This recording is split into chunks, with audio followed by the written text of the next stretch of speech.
Welcome back my YouTube channel sociology life study. और आज की क्लास में बीकॉम फर्स्ट सेमेस्टर के वोकेशनल के जो विद्यार्थी हैं उनके लिए मैंने कल बताया था आपको कि आपका सिलेबस क्या है और वोकेशनल का आपका कौन कौन से प्रश्न इसमें आ सकते हैं। तो उस क्रम में मैंने आपको 30 प्रश्न कल बताए थे। तो आज की क्लास में मतलब कल की क्लास का ही ये आप सेकेंड पार्ट मान लीजिए। आज की क्लास में मैं आपको बताऊंगा कि बाकी और कौन कौन से प्रश्न इसमें हो सकते हैं। जो आपका सिलेबस है उस सिलेबस पर आधारित कल आपके 6 यूनिट, उसमें से 6 यूनिट पर कौन कौन से प्रश्न बनते हैं उन प्रश्नों पर कल मैंने चर्चा की थी। और आज बाकी का जो आपका सिलेबस है और उस पर कौन कौन से संभावित प्रश्न हैं उसके बारे में आज की क्लास में बात करेंगे। तो BCom first semester vocational course management of capital market operations और आपका पेपर कोड है इसमें 45030। एक बार फिर आपको याद दिला देता हूँ कि अगर आपको सिलेबस देखना है इसका तो आप इससे पिछली वाली क्लास में आप चले जाइए, वहाँ पर इसका सिलेबस भी मैंने अपलोड किया हुआ है, वहाँ जाकर के आप सिलेबस को देख सकते हैं। तो 45030 आपका इस पेपर का कोड है और 45030P आपके प्रैक्टिकल का कोड है। 60 नंबर के आपके मल्टीपल चॉइस क्वेश्चंस आएंगे और 40 नंबर का आपका प्रैक्टिकल होगा। प्रैक्टिकल का जब आपका नोटिफिकेशन आएगा तो उसके बारे में तब बात करेंगे। अभी जो शेष प्रश्न है उसके उनके बारे में बात करते हैं। तो सेक्शन जो 7 है डेरिवेटिव्स मार्केट, उसके कौन कौन से प्रश्न हैं। प्रश्न नंबर 31 है इसमें फ्यूचर्स कॉन्ट्रैक्ट क्या है।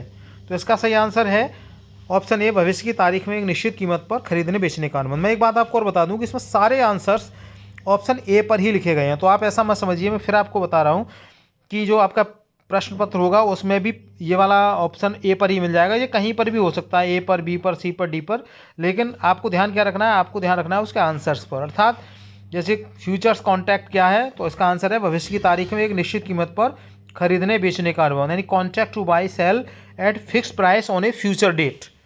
क्वेश्चन नंबर 2 है ऑप्शन कॉन्ट्रैक्ट में क्या अधिकार होता है। So right answer option A, भविष्य में एक निश्चित कीमत पर खरीदने या बेचने का अधिकार, दायित्व नहीं। Right but not obligation to buy और sell at a fixed price in future.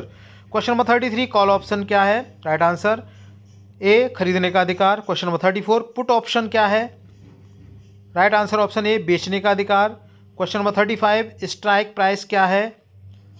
Answer number सही आंसर ऑप्शन ए, वह कीमत जिस पर ऑप्शन का प्रयोग किया जा सकता है। क्वेश्चन नंबर 36 सेक्शन 8 का trading system and software unit. और क्वेश्चन नंबर 36 है नीट NEAT सिस्टम किस एक्सचेंज का है। तो इसका सही आंसर है option A, NSE national stock exchange. Question number 37 BSE online trading bolt system किस एक्सचेंज का है। Right answer BSE। Question number 38 order book क्या है। राइट आंसर सभी खरीद और बिक्री ऑर्डरों का electronic record. Question number 39 trade to trade segment क्या है। So right answer option A, वह सेगमेंट जहां शेयरों की डिलीवरी अनिवार्य है। Question number 40 file transfer protocol FTP clearing में क्यों उपयोगी है। सही आंसर है इसका ऑप्शन ए, डेटा और रिपोर्ट्स को सुरक्षित रूप से स्थानांतरित करने के लिए।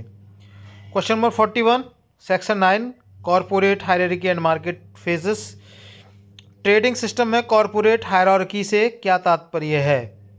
सही आंसर है इसका ऑप्शन ए, ब्रोकर, सब ब्रोकर और क्लाइंट के बीच में संरचना। Question number 42 pre open market phase क्या है। राइट आंसर ऑप्शन ए, बाजार खुलने से पहले का समय जब ऑर्डर इकट्ठा किए जाते हैं। Question number 43 normal market phase कब होती है। राइट आंसर है इसका ऑप्शन ए, बाजार के नियमित कारोबार का समय। क्वेश्चन नंबर 44 क्लोजिंग फेज क्या है। राइट आंसर ऑप्शन ए, बाजार बंद होने से ठीक पहले का समय। क्वेश्चन नंबर 45 वोलेटिलिटी इंटरवल क्या है। तो राइट आंसर है ऑप्शन ए, कीमतों में अचानक बड़े उतार चढ़ाव के दौरान लगाया गया ब्रेक। सेक्शन 10 की terminologies and concepts. Question number 46 blue chip stock क्या है। राइट आंसर ऑप्शन ए, बड़ी वित्तीय रूप से मजबूत कंपनी का share. Question number 47 bull market क्या है। राइट आंसर ऑप्शन ए, बाजार में तेजी का दौर। क्वेश्चन नंबर 48 वेयर मार्केट क्या है। राइट आंसर ऑप्शन ए, बाजार में मंदी का दौर। क्वेश्चन नंबर 49 पोर्टफोलियो क्या है। राइट आंसर ऑप्शन ए, निवेशक के पास विभिन्न प्रतिभूतियों का संग्रह। क्वेश्चन नंबर 50 डाइवर्सिफिकेशन क्या है। राइट आंसर ऑप्शन ए, जोखिम कम करने के लिए विभिन्न परिसंपत्तियों में निवेश।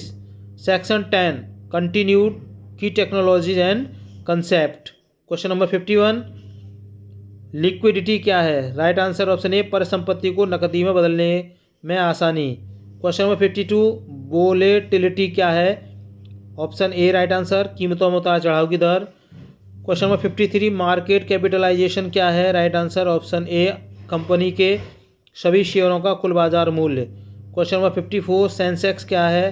राइट आंसर ऑप्शन ए, बीएसई का बेंचमार्क सूचकांक। क्वेश्चन नंबर 55, निफ्टी क्या है? राइट आंसर ऑप्शन ए, एनएसई का बेंचमार्क सूचकांक। Section 11, market reforms and regulation. Question number 56, SEBI का मुख्य कार्य क्या है? राइट आंसर ऑप्शन ए, भारतीय पूंजी बाजार को विनियमित करना।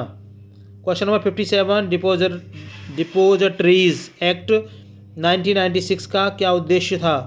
सो राइट आंसर ऑप्शन ए, प्रतिभूतियों के डीमैट रूप में व्यवहार को विनियमित करना। क्वेश्चन नंबर 58, इनसाइडर ट्रेडिंग क्या है? राइट आंसर ऑप्शन ए, गैर सार्वजनिक जानकारी का उपयोग करके शेयर कारोबार। Question number 59, credit rating agency का क्या कार्य है? सो राइट आंसर ऑप्शन ए, ऋण साधनों की साख का मूल्यांकन करना। क्वेश्चन नंबर 60, भारत की प्रमुख क्रेडिट रेटिंग एजेंसी कौन सी है? तो right answer option A, CRICSIL। Section 12, settlement agencies and processes. Question number 61, NSCCL क्या है? राइट आंसर ऑप्शन ए, national securities clearing corporation limited. Question number 62, ICC clearing में क्या भूमिका निभाता है? सही आंसर है option A, international clearing corporation derivatives के लिए क्लियरिंग। क्वेश्चन नंबर 63, पे इन और पे आउट क्या है? Right answer option A, settlement के लिए धन प्रतिभूतियां जमा करना और वितरित करना। क्वेश्चन नंबर 64, रोलिंग सेटलमेंट क्या है? Right answer option A, trade date के बाद निश्चित दिनों में सेटलमेंट। क्वेश्चन 65, शॉर्टेज का सेटलमेंट में क्या मतलब है? So right answer option A, settlement के लिए प्रतिभूतियों की अपर्याप्तता। क्वेश्चन नंबर 66, RDM का पूरा नाम क्या है? राइट आंसर ऑप्शन ए, retail debt market. Question number 67, RDM में किस प्रकार की प्रतिभूतियां कारोबार होती हैं? सो राइट आंसर ऑप्शन ए, सरकारी ब्रांड और corporate debenture. Question number 68, auction बाजार क्या है? राइट आंसर ऑप्शन ए, वह बाजार जहां कीमत बोली के माध्यम से निर्धारित होती है। 69 क्वेश्चन, लिमिटेड फिजिकल मार्केट क्या है? तो सही आंसर है इसका ऑप्शन ए, वह बाजार जहां कुछ चुनिंदा प्रतिभूतियों का भौतिक व्यापार होता है। क्वेश्चन नंबर 70, करेंसी डेरिवेटिव्स क्या है? राइट आंसर ऑप्शन ए, विदेशी मुद्रा दरों पर आधारित वित्तीय अनुबंध। Section 14, technology and software in capital market. Question number 71, clearing software का क्या उद्देश्य है? राइट आंसर ऑप्शन ए, लेन देनों के निपटान और रिपेयरिंग को स्वचालित करना। Question number 72, data download clearing में क्यों महत्वपूर्ण है? Right answer option A, settlement record और रिपोर्ट्स प्राप्त करने के लिए। क्वेश्चन नंबर 73, FTP का पूरा नाम क्या है? तो राइट आंसर है इसका ऑप्शन ए, file transfer protocol. Question number 74, local database trading में क्या काम आता है? राइट आंसर ऑप्शन ए, ऑर्डर और ट्रेड डेटा को स्थानीय रूप से संग्रहित करना। क्वेश्चन नंबर 75, कॉरपोरेट एक्शन से क्या तात्पर्य है? राइट आंसर है इसका ऑप्शन ए, कंपनी द्वारा लाभांश, बोनस, विभाजन जैसी घोषणाएं। Section 15, suggested reading and final concepts. Question number 76, NSE द्वारा प्रकाशित कैपिटल मार्केट डीलर्स मॉड्यूल क्या है? राइट आंसर है ऑप्शन ए, पूंजी बाजार डीलर्स के लिए प्रशिक्षण पाठ्यक्रम। Question number 77, equity derivatives the beginners module किसके द्वारा प्रकाशित है? राइट आंसर ऑप्शन ए, NSE, national stock exchange. Question number 78, investment analysis पुस्तक के लेखक कौन है? तो राइट आंसर है इसका ऑप्शन ए, प्रसन्न चंद्रा। और question number 79, Indian capital market and operation किसकी पुस्तक है? So right answer option A, JN Dhankhar. Question number 60, capital market instruments पुस्तक किसने लिखी है? राइट आंसर है इसका ऑप्शन ए, मूरद चौधरी। तो प्रिय विद्यार्थियों, इस तरीके से आपके आज मैंने आपको बताए हैं, इसमें 50 क्वेश्चन ही 50 प्रश्न मैंने आज बताए हैं और 30 प्रश्न मैंने कल की क्लास में आपको बताए थे। कल की क्लास में मैंने आपका सिलेबस भी बताया था, उसी सिलेबस पर आधारित ये कुल मिलाकर के 80 प्रश्न हैं।